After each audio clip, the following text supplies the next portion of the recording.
Mesdames et messieurs, chers téléspectateurs, bonsoir. 3 titres au cours de ce journal. Premièrement, nous parlerons de la journée internationale des droits de la femme axée sur la thématique de la valorisation de la femme pour l'édition de cette année.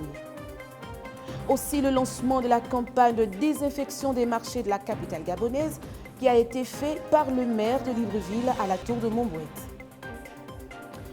Aussi, nous terminerons avec la jeunesse sénégalaise qui menace de descendre dans les rues si Ousmane Sonko n'est pas libéré.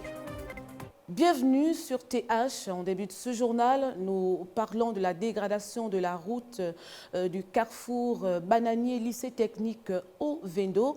Les populations se plaignent de l'embouteillage aux heures de pointe sur cette voie. Le constat a été fait ici par Gamal Luzé sur les images de Boris Mikolo. La route, encore la route. Celle du carrefour bananier pour le lycée technique au Vendo ne s'échappe pas à l'attention des populations qui demandent vivement sa réhabilitation. Car le tronçon se trouve aujourd'hui dans un état de dégradation avancée. Nid de poules, cratères, d'odane, voici le décor qu'elle présente. Une réalité dont les habitants de Vendo ont du mal à accepter. C'est très déplorable parce que je me dis, une partie de voie comme celle-là qui ne fait pas 500 mètres, ça fait près de 3 ans aujourd'hui qu'on passe comme ça. Et vraiment, je vous dis que j'ai eu du fil à retordre ce matin pour déposer madame. La queue part d'Awungu jusqu'à la poste. Mais vraiment, on n'a pas à être pressé ici. Hein. C'est vraiment déplorable. Je me pose des questions. Qui doit s'occuper de ça? Est-ce que vraiment l'État voit ça? Est-ce que les mairies voient ça? Est-ce que je ne sais pas. Cette dégradation serait à l'origine des embouteillages sur cet axe. Oui, la difficulté de cette zone, c'est-à-dire on a goudonné les zones, mais ce n'est pas bien goudonné. À chaque fois, on a senti que non, si les voitures sont arrivées, il faut ralentir et ça fait causer l'embouteillage. Mais l'embouteillage, s'il y a déjà l'embouteillage, si tu es en retard de prendre le taxi ou le bus, tu seras en retard au travail. Et ça, c'est une grande conséquence pour les gens qui travaillent. Pour des sanitaires, par exemple, vous croyez que l'ambulance qui veut sauver la vie à une personne, vous allez passer sur une route comme ça, la personne va mourir en chemin. Hein. Les élèves et apprenants de la zone arrivent en retard à l'école et sont victimes des caprices des taximans qui n'hésitent pas un seul instant à augmenter les coûts du transport. Il y a des embouteillages déjà, parce que lorsque les véhicules passent par ici, il faut éviter des creux et tout. Ceux qui prennent la mauvaise route, au lieu d'être à gauche, ils sont à droite. Donc tout ça, là, ça cause des embouteillages et ça peut nous mettre en retard, par exemple. Moi qui habite en Nzayon, vraiment me déplacer de Nzayon pour venir ici à Ovendo, c'est vraiment compliqué à cause de l'état de la route qui crée les embouteillages. Ça a un impact parce que quand il y a des embouteillages, les taximans augmentent le prix du transport. C'est-à-dire moi, par exemple, ici en Nzayon, quand je quitte Daoungu, pour aller au 5, parfois c'est 700 au lieu de 500. Je souhaiterais que les autorités se mettent en place afin de rétablir l'état de la route. Au moins, ça nous facilitera l'accès à nos établissements. Véritable calvaire pour les usagers et les riverains d'Ovendo qui ont du mal à se déplacer, surtout aux heures de pointe. Vivement que les autorités en charge jettent un regard particulier afin de soulager les souffrances des populations. On parle aussi des missions de contrôle et la collecte des taxes dans les marchés suspendus depuis le 18 janvier 2021 qui ont repris ce matin, on va dire ce lundi 8 mars 2021. Une loi qui ne semble pas arranger certains commerçants dans la ville. Nous les écoutons dans ce reportage. Les images sont de Floris Mapango. Le conflit entre commerçants et les agents municipaux semble loin de disparaître. Les opérateurs économiques établis sur l'ensemble du domaine communal s'insurgent sur les missions de contrôle et celles relatives à la collecte des taxes dans les marchés qui ont repris depuis ce matin. Même comment il faut vivre. La mairie passe aujourd'hui. Ce n'est plus la mairie, c'est les policiers. Ce n'est plus les policiers. C'est là, voilà. Et tous là, tous ces gens qui viennent, on vient nous ramasser tout le temps. On ne respire pas. On va faire comment? C'est la guerre. On dirait que c'est la guerre qui est revenue ici au Gabon. On souffre. Bientôt, l'État va venir nous prendre 1000 francs à la mairie. Il va venir nous prendre 1000 francs. Et qui ne paye pas, il va nous dire que c'est faux, toi bandit. Et on regarde le problème. Regarde le problème, ça m'est arrivé. Comme tu es là, il vient demander l'argent, tu dis que tu n'as pas, il va dire c'est faux. Je ne sais pas, c'est ici Gabon, le corona. Et tout gagné, chez moi aussi, il y a le corona, mais les gens vendent. Je ne sais pas ici. Là. Assez difficile pour ces commerçants qui n'arrivent pas à joindre les deux bouts du mois durant cette période du Covid-19. La collecte des taxes chaque matin n'arrangerait pas les vendeuses qui se plaignent de l'attitude des autorités. Ramasser tout. Si tu ne donnes même pas 500 là, on ne sait même pas. Les 500 là, on ne donne même pas les tickets. On ne donne pas les tickets. On vient seulement nous dire donnez les 500. On donne les 500.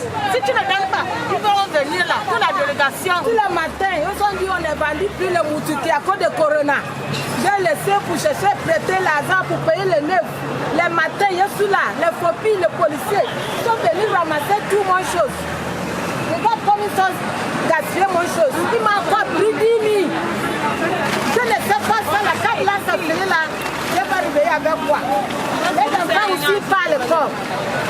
Moi-même, j'ai payé la maison. Je vais faire comment? Aucune disposition n'a été prise pour une nouvelle organisation de la part de ces commerçants.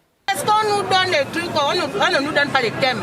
On vient seulement nous dire que enlever. Si on n'enlève pas, on donne l'argent en cachette. Celui qui a l'argent donne. Celui qui n'a pas, on prend ces choses, on amène. Je ne sais pas ce qui est fait alors pourquoi. Le fopie est venu me prendre tout mon chose. C'est à cause de ça, j'ai bien fini ça, c'est petit. Montre-moi dans la voiture comme j'ai volé quelque chose ou comme il a fait quoi. Il se met en pas venir voir que maman dans les voitures, le policier va dire que maman a volé ou maman a fait quoi. Il n'a pas fait les bagages à quelqu'un. À cause de quoi il faut marcher pour vendre. Bien que la reprise de contrôle et des taxes ne semble pas être acceptée par les opérateurs économiques, les agents municipaux commis aux dites tâches devraient tout simplement être tempérants. À présent, nous parlons du lancement de la campagne de désinfection dans les marchés qui a été fait ce matin par le maire de Libreville, Eugène Bas. Ce premier acte symbolique a été fait, on va dire, à la tour de Montbouette. Le constat dans ce reportage, les images sont de Floris Mapangou.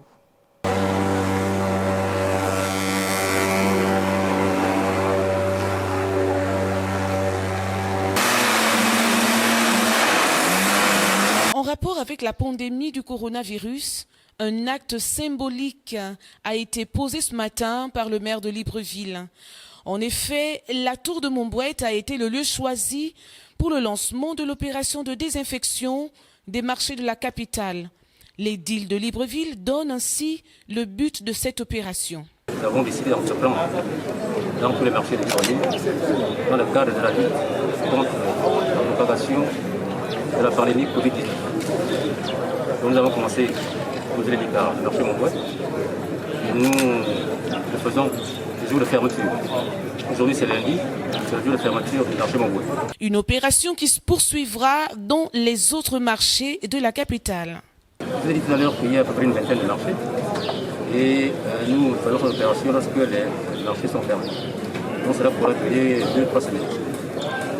Au niveau de la mairie, aujourd'hui, nous avons une unité de fabrication de masques. Donc, au fur et à mesure, nous allons également procéder à la distribution des masques. Et au niveau des marchés, nous avons des surveillants généraux qui sensibilisent de manière permanente les différents commerçants, les différents opérateurs économiques pour qu'ils puissent respecter les mesures barrières. Donc voilà un peu le dispositif qui est le nôtre, les actions que nous allons mener, les actions comme cette opération, des actions sur la fabrication des masques et une opération de sensibilisation à grande échelle. L'édile de la capitale interpelle les commerçants ainsi que les populations à respecter les mesures barrières, surtout lorsqu'on sait que dans ces marchés, la distanciation se fait rare.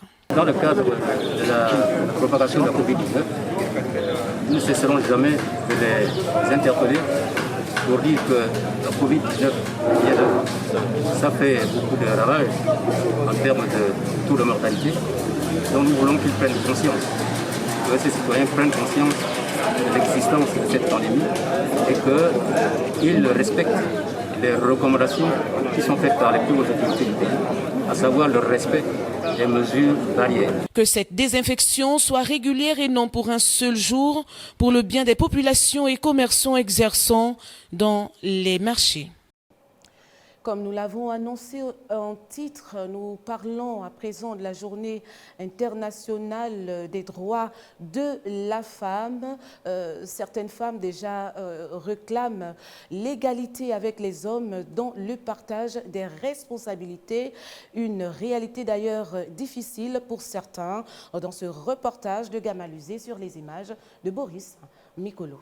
À l'occasion de la journée internationale de la femme décrétée tous les 8 mars de chaque année, plusieurs voix féminines se sont levées cette année pour réclamer l'égalité entre l'homme et la femme et le partage des tâches au foyer.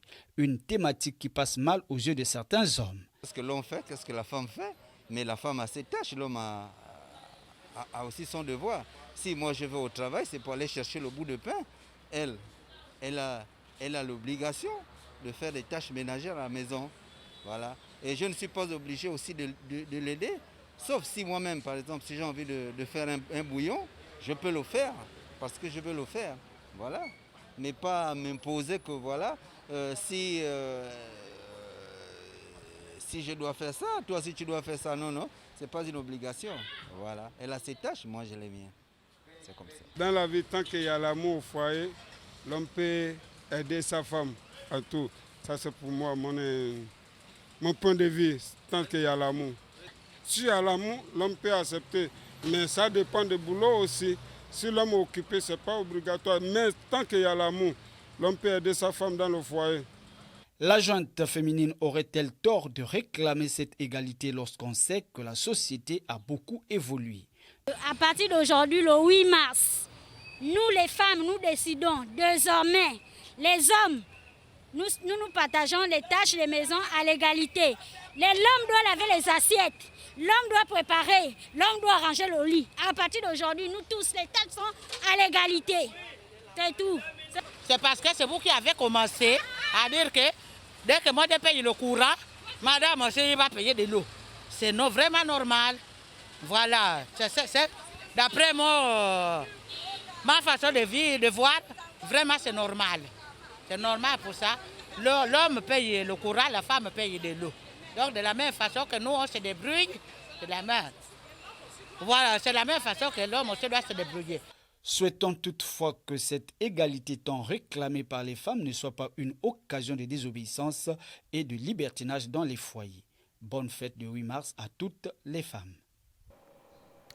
Nous ouvrons la page étrangère pour parler de la jeunesse sénégalaise qui réclame la liberté d'Ousmane Sonko. Ces derniers menacent de descendre sur les rues si rien n'est fait. C'est ce que nous précise la presse internationale.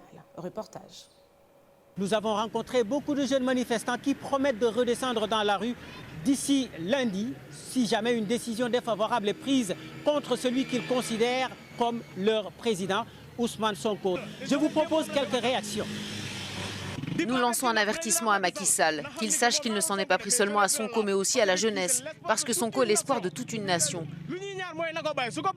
Tout ce qu'on veut, c'est qu'il le libère. Là, nous sommes calmes, mais si Sonko n'est pas libéré, nous ferons pire que ce que nous avons déjà fait. S'il entend notre message pacifique, nous manifesterons pacifiquement.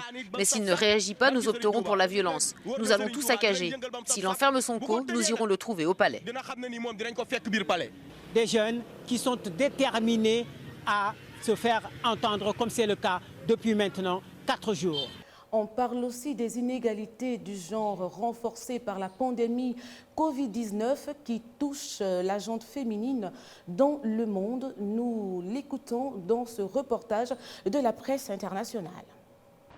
La crise économique liée à la pandémie de Covid-19 touche la plupart des personnes dans le monde. Mais ce sont les femmes qui en souffrent le plus par rapport aux hommes et davantage encore les femmes de couleur.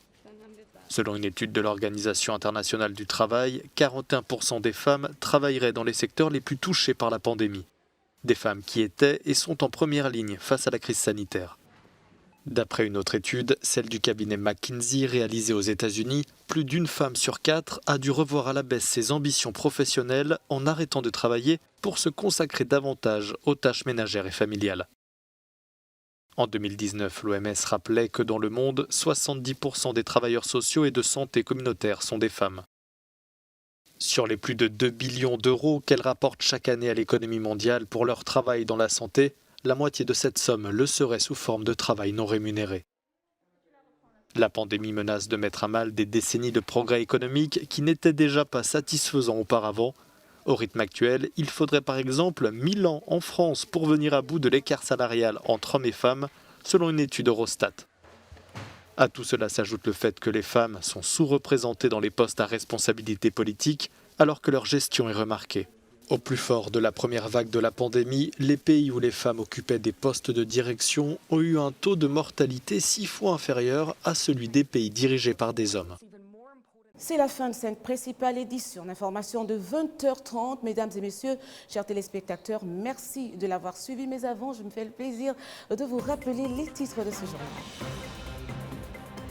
Nous avons parlé de la Journée internationale des droits de la femme axée sur la thématique de la valorisation de la femme pour l'édition de cette année. Nous avons également parlé du lancement de la campagne de désinfection des marchés de la capitale gabonaise qui a été fait par le maire de Libreville à la tour de Montbouette.